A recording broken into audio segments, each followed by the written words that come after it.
Hey, what's going on, everybody? It's your boy Scooch back again, another video, and hope everybody's having a great day. I know I am. Sun's out, it's absolutely beautiful.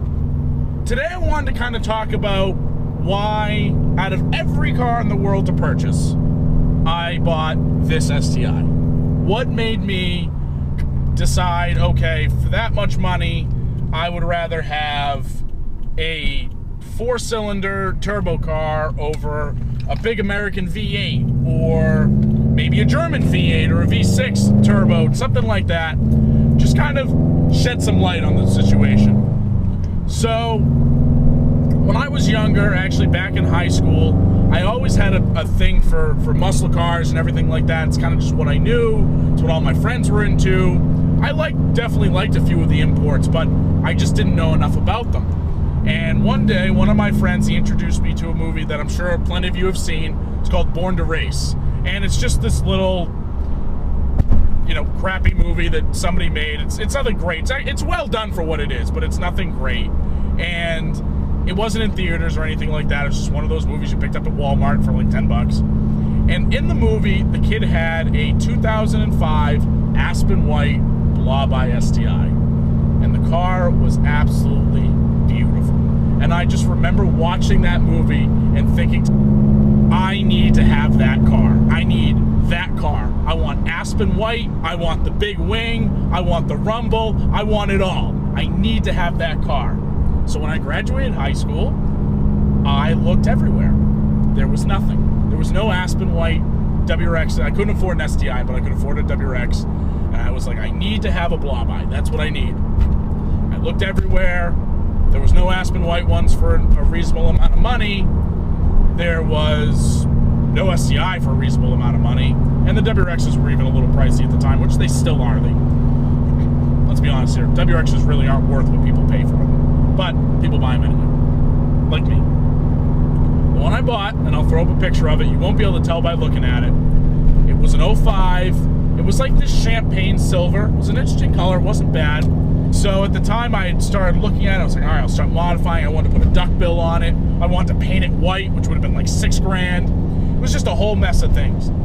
And it had a key mark that went all the way around the car. Somebody had keyed it. And that's why I picked it up with a reconstructed title, which at the time I did not know what that was. I was new. I just didn't know. I just thought it meant, oh, they reprinted the title or something. I didn't know what it meant. Means that the car was in a huge accident and it couldn't be repaired, so they repaired it anyway and sold it again.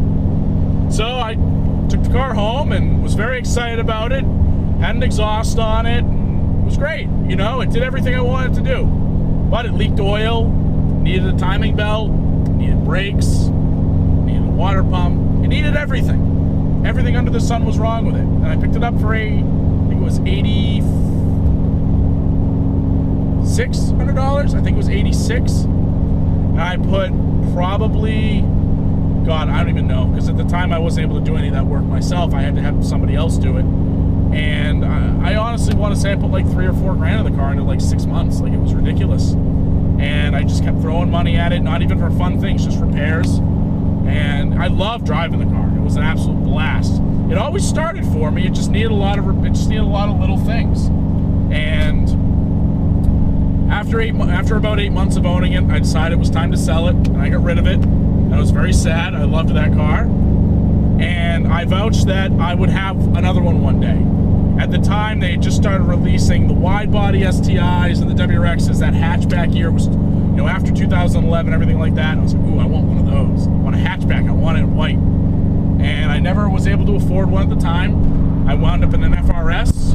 Wanted to stay within the Boxer. Love that car. I'll have one of those again one day. That car was an absolute blast. If you've never driven one, you have to. Doesn't make a lot of horsepower, but it slides everywhere, and it's just an absolute joy. It's so well balanced. It drives so well. But that's a whole nother video. But anyway, so fast forward a few years. I am 23 years old, because I've had this car 3 years now. 23 years old. And I got a good job, and I was able to afford to go out and trade the FRS in and buy my dream car. My first dream car, I should say that. And I went to a bunch of Subaru dealerships, finally got the price I wanted, and I had to order it. They didn't have one in stock, and the guy was like, "Oh, I'll get you a black one. I'll give you this one." I said, "No. I'm paying $36,000 for this car. It best be white. I'm not getting any other color." They didn't have Aspen white this time, so I had to go with the Pro White. I love the Pro White, but it's a good color. So, yeah, I ended up ordering it. It came on a truck 3 months later. I went down, I picked it up, and I had lowering springs and exhaust on it within a week. It was great. I didn't do anything with the wheels and tires until next year. I want to get a little life out of these, but anyway, that's kind of the story on how I got into Subarus and how I wound up with this car.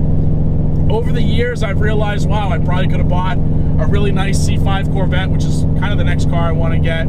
I could have bought, you know, any number of V8 cars. Audis, older ones, I love driving them after working at Audi for so long. I really respect what Audi does, the amount of time that they put into everything, how intricate everything is, how well designed it is.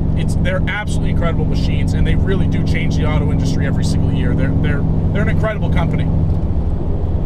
But I needed something that was a little more reliable, that was a little easier to work on, easy to modify. So I ended up going with the Subaru, and I haven't looked back since. I love this car, how it sits right now. Stage 2, external wastegate, downpipe, and I got the duck bill out back. I took the wing off. It's just an absolutely, I smile every time I get into it. Every time I hear that wastegate open, every time I hear the exhaust rev up and get loud, it's just, I love it. I absolutely love the car, and I don't see myself ever selling it. I'll pay it off, and that'll be it. So I hope you enjoyed this video on why I bought a Subaru, why I am the way I am, and maybe this will inspire you to go get your dream car, maybe pick up a Subaru. If you haven't seen Born to Race, I do recommend watching it. It's pretty good. You know, it's really no worse than any of the Fast and the Furious movies. It's well done for what it is, and it's relatable. So I liked it a lot. But yeah, be sure to give me a thumbs up on this video. Comment down below what your first car was, what your first dream car is. Let me know I'm kind of curious to see what everybody else is doing. And definitely subscribe to the channel if you want to see more content like this, because I got a lot more coming out, and I'm pretty excited about it. So I'll see you in the next video. Scooch out.